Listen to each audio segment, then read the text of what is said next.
Good morning students. बेटा आज हम 11th क्लास का चैप्टर जो हमारा थर्ड लेसन में चल रहा था एवरेजिंग ट्रेंड्स वाला, उसी का ही लास्ट टॉपिक है आज ये लेसन हमारा खत्म हो जाएगा।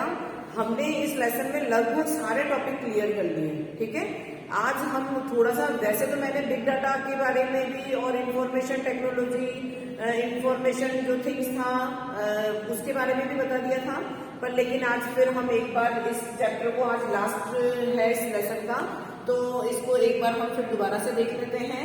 इसमें बेटा मैंने आप लोगों को एक तो बताया था IoT के बारे में, इंटरनेट ऑफ थिंग्स जो था हमारे टॉपिक है एक। ठीक है, तो इंटरनेट ऑफ थिंग्स में आप लोगों के ये भी एक नेटवर्क ही होता है। इंफॉर्मेशन जो है उसको आपस में एक दूसरे तक पहुंचाने के लिए तो हम किसका यूज कर रहे हैं? इंटरनेट का। तो यहाँ पर इंटरनेट ऑफ थिंग्स में वही चीज है कि इंटरनेट ऑफ थिंग्स जो है वो IoT का एक नेटवर्क है जो हमारे को कंप्यूटर, सर्वर, नेटवर्क डिवाइस वगैरह जो है आदि को शामिल करने का काम करता है। ठीक है, ये हमारा वायरलेस भी हो सकता है और वायर वाला भी हो सकता है, दोनों तरह के हो सकते हैं। ये दोनों तरह की कैपेसिटी रखता है ये काम करने के लिए। ठीक है, तो हमारा IoT जो है वो एक नेटवर्क है जिसमें कंप्यूटर, सर्वर, नेटवर्क डिवाइस जो है वो इंक्लूड होती हैं। ये वायर और वायरलेस दोनों हो सकते हैं। ठीक है, कहने का मतलब यह है जितने भी डिवाइसेस जो एक नेटवर्क को क्रिएट करने के लिए यूज में लिया जा रहा है वो सब IoT में आते हैं। उनको सबको IoT में हम इंक्लूड कर सकते हैं। जैसे आपके कौन कौन सी डिवाइसेस हैं, जैसे एक मॉनिटर ले लिया आपने, मॉडेम ले लिया आपने, CPU ले लिया, प्रिंटर ले लिया, ये सब चीजें आपके क्या है, एक नेटवर्क प्रोवाइड करा रही है। तो ये सारी डिवाइसेस जो आपको एक नेटवर्क प्रोवाइड करा रही है ये सभी आपके IoT नेटवर्क कहलाती है। ठीक है, इसमें जैसे हमारे माइक्रो ओवन है, एयर कंडीशनर है, डोर लॉक है, CCTV कैमरा वगैरह जो है, ये सारी जितने भी स्मार्टफोन वगैरह हैं ये सभी अपने क्या है, इंटरनेट ऑफ थिंग्स में इंक्लूड होते हैं। इंटरनेट ऑफ थिंग्स में इंक्लूड होने का क्या मतलब है? वो सारी नेटवर्क डिवाइसेस जो आपस में एक दूसरे से कनेक्ट हो रही है और कुछ ना कुछ नेटवर्क को मिलाकर कोई ना कोई वर्क को प्रोसेस कर रही है। तो ये सारी चीजें हमारी किस में आती है? IoT में आती है। इंटरनेट ऑफ थिंग्स के अंदर ये चीजें आती हैं, जिसमें आप माइक्रोवेव ले सकते हो, आप एयर कंडीशनर है, डोर लॉक का मतलब समझते हो ना आप, डिजिटल दरवाजों के लॉक भी होते हैं। ठीक है, वो है, तो CCTV कैमरे वगैरह है, ये सारे क्या है, ये सभी हमारी जो है इंटरनेट ऑफ थिंग्स की डिवाइसेस हैं। एक नेटवर्क है आपस में जोड़े रखने का, काम करने का।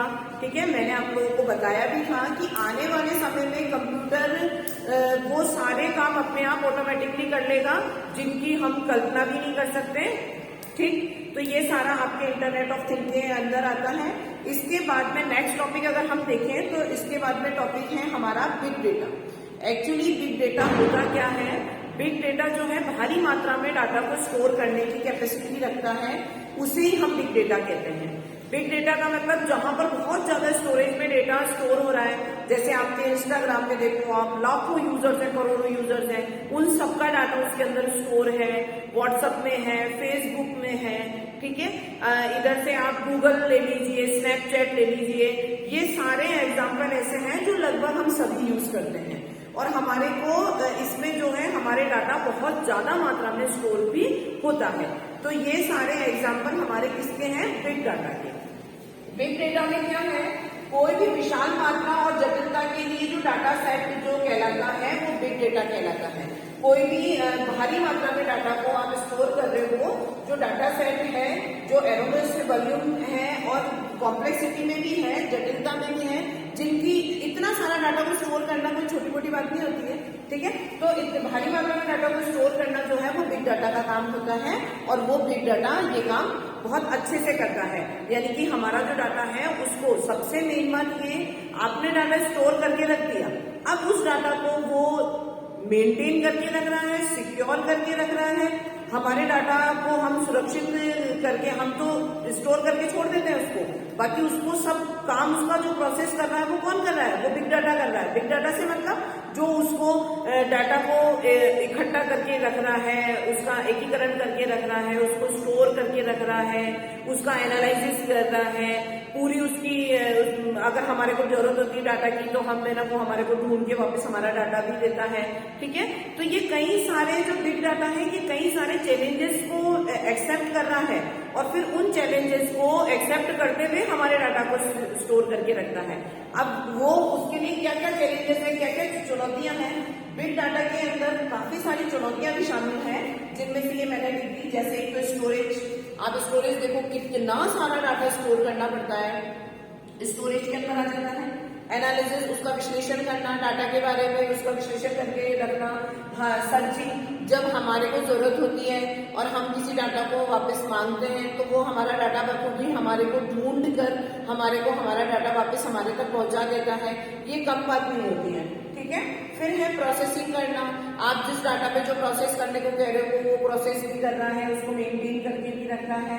आप किसी डाटा को अगर ट्रांसफर करवाना चाह रहे हैं तो वो ट्रांसफर भी कर रहा है। ठीक है, आप अगर उससे कोई क्वेरी करते हैं, कोई क्वेश्चन पुटअप करते हैं, कोई पूछताछ करते हैं तो वो बकायदा उसको भी एक्सेप्ट करता है, आपको आपके अकॉर्डिंग के जिस क्वेरी आपने करी उसके अकॉर्डिंग आपको रिप्लाई भी देता है। ठीक है, फिर है आपका विजुअलाइजेशन भी कर रहा है और एकीकरण भी कर रहा है।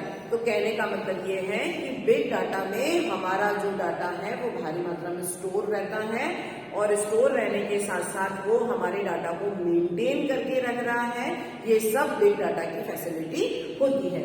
ठीक है, अब इसमें हमारे इस वाले लेसन में तो ये सारी चीजें हमारी हो गई कि इंटरनेट ऑफ थिंग्स क्या है, रोबोट्स के बारे में मैंने आपको बताया था। ठीक है, उसके अलावा मैंने आपको बिग डाटा है उसके बारे में बता दिया। तो लगभग ये वाला जो चैप्टर है, एमरेजिंग ट्रेड्स वाला जो चैप्टर है, ये हमारा यहाँ पर आज खत्म हो गया है।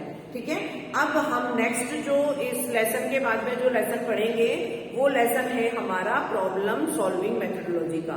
प्रॉब्लम सॉल्विंग मेथोडोलॉजी क्या है, आज हमने इंट्रोडक्शन में मैंने आप लोगों की लाइव क्लास दी थी, उसमें बताया भी था। ठीक है, कि हमारी जो प्रॉब्लम क्या होती है, किसी प्रॉब्लम का सॉल्यूशन हमें कैसे करना चाहिए, ये सारी चीजें हमारे को लेसन नंबर हमारा जो 4th है प्रॉब्लम सॉल्विंग मेथोडोलॉजी वाला, उस लेसन के अंदर हमारे को देखने को मिलेगा। इसमें हमारी जो प्रॉब्लम है वो प्रॉब्लम कैसे सॉल्व करनी है एज अ कंप्यूटर के द्वारा हम हमारी प्रॉब्लम को कैसे सॉल्व करते हैं, ये चीजें देखेंगे हम। सबसे पहले क्या होता है, प्रॉब्लम क्या है, हमारे को ये पता होना चाहिए। फिर वो प्रॉब्लम कैसे उसका समाधान हो, कैसे उसका सॉल्यूशन हो, फिर हमें ये देखना है।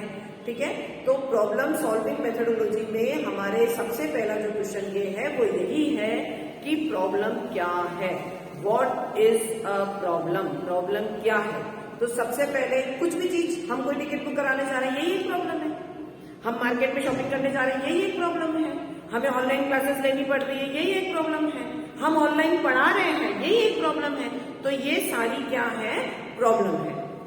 इस प्रॉब्लम का सॉल्यूशन कैसे होगा, ये चीजें हमारे को प्रॉब्लम कहाँ से उत्पन्न हुई, उस प्रॉब्लम का क्या सॉल्यूशन होगा, हम ऐसा क्या करें जिससे हमारे को जो प्रॉब्लम है उससे निजात मिल जाए, उससे हमारा सॉल्यूशन हो जाए, ये सारी चीजें हम लेसन नंबर 4 में पढ़ेंगे।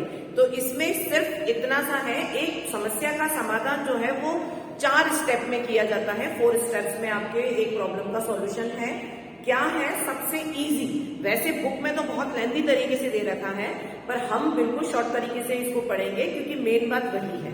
मेन बात क्या है, प्रॉब्लम क्या है, पहले ये समझना है।